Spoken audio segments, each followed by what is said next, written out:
आपका मेरे YouTube channel doctor अमर official में स्वागत है।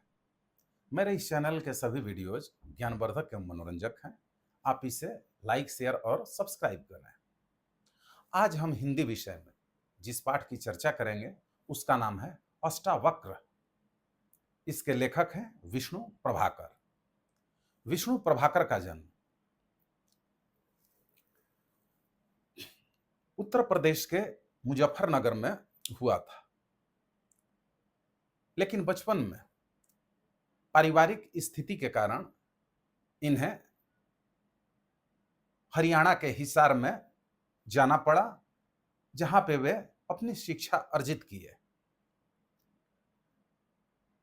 ये साहित्य लेखन के प्रति काफी रुचि लेने लगे और कहानी, उपन्यास, रूपक, नाटक, रिपोर्ताज इत्यादि साहित्यिक रचनाओं में सक्रियता के साथ संलग्न हो गए। देश उस समय गुलाम था, ब्रिटिश हुकूमत के अधीन था, तो इन्होंने लोगों में राष्ट्रीय चेतना जगाने के लिए ब्रिटिश हुकूमत के अत्याचारों के खिलाफ अपनी लेखनी से लिखना भी प्रारंभ कर दिया, जिसके चलते ये ब्रिटिश सरकार के कोपभाजन के शिकार भी हुए। देश की स्वतंत्रता के पश्चात आकाशवाणी दिल्ली में रेडियो के लिए रूपक लिखने का भी कार्य किए। इनकी प्रसिद्ध कृतियों में आवारा मसीहा काफी लोकप्रिय है। प्रस्तुत पाठ अष्टावक्र में इन्होंने समाज के गरीब तबके के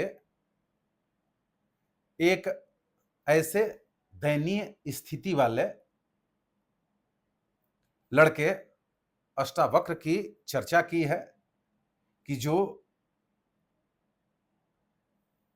शरीर, बुद्धि हर तरीके से कमजोर है। अष्टावक्र यानी कि जिसके 8 अंग टेढ़े हों, नाम भी उसके लायक ये सार्थक प्रतीत होता है। और गरीबी की मार झेल रहे उस लड़के को येन केन प्रकारेण 2 वक्त की रोटी के लिए कठोर संघर्ष करना पड़ रहा है।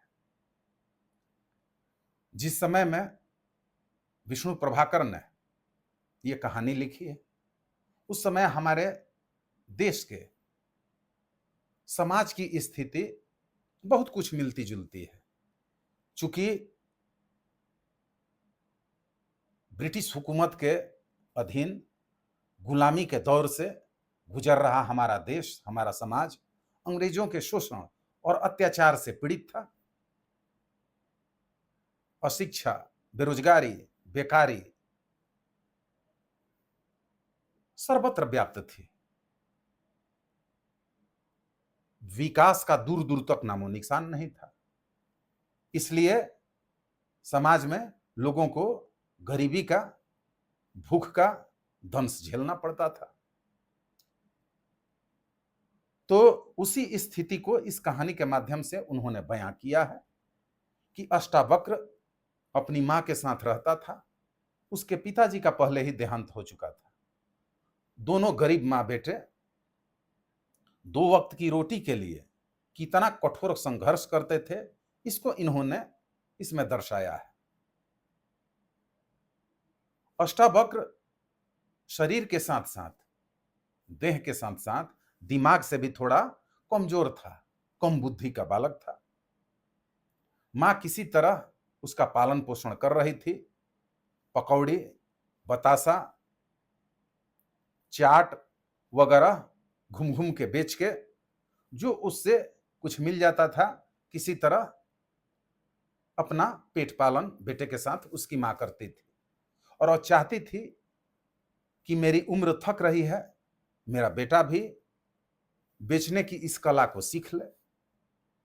अष्टावक्र की मां थाल में, टोकरी में पकौड़ी, बतासा, चाट लेके एक मोहल्ले से दूसरे मोहल्ले में घूम घूम कर चिल्ला चिल्ला के बेचा करती थी। पकौड़ी ले लो, बतासा ले लो, चाट ले लो, और उसके पास जो कुछ आमदनी होती थी उससे खाना बना के अपने भी और बेटे को भी खिलाती थी। और इन चीजों को तैयार करने के लिए उसे काफी मेहनत और दिन भर व्यस्त रहना पड़ता था। बाजार से सामग्री लाके बेचने वाली उस सामग्री को वो घर पे सब बनाती थी, तब ले जा करके वो मोहल्ले मोहल्ले बेचा करती थी। इसी क्रम में वो एक बार बीमार पड़ गई।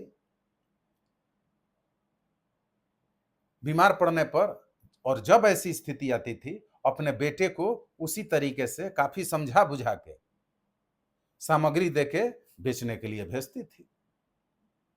तो स्थिति यह होती थी कि अष्टावक्र, जो कि शरीर और बुद्धि दोनों से कमजोर था, जितनी बेच करके आमदनी होनी चाहिए थी, जितना मिलना चाहिए था, उतना वो पैसा नहीं ला पाता था। मां के सिखाने के बावजूद भी कहीं कहीं तो मोहल्ले के बच्चे, छोटे लड़के उसे चिढ़ाते भी थे, उसे तंग भी करते थे, और जितना चाहिए उतना उसका पैसा भी नहीं देते थे।